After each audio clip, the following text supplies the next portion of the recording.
Günün ən önəmli xəbəri Azərbaycan və Ermənistan arasında məhkum mübadiləsi baş tutub.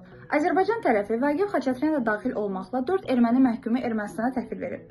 Bunun qarşılığında isə Ermənistan 2020-ci ildən də əsir götürdüyü və ömürlük məhkumluğa cəlb etdiyi 2 Suriya vətəndaşını Türkiyə vasitəsilə Suriyaya təhvil verib. Yanvarın 14-də reallaşan bu proses hər iki tərəfin də rəsmiləri tərəfindən təsdiqlənib. Amerika Azərbaycana viza verməyi dayandırıb. ABŞ-dan Azərbaycan da daxil olmaqla 75 ölkəyə viza zərbəsi gəlib.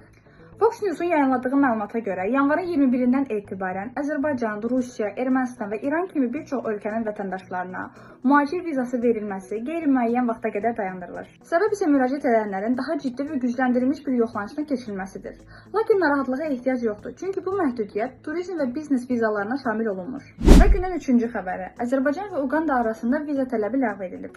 Prezident İlham Əliyevin təsdiqlədiyi yeni sazişə əsasən, artıq hər iki ölkənin də diplomatik və xidməti pasporta sahib olan vətəndaşları vizasız bir şəkildə səyahət edə biləcəklər. 2025-ci ilin oktyabrında Kampalada imzalanan bu sənəd artıq hər iki ölkə arasında əlaqələri daha da asanlaşdıracaq.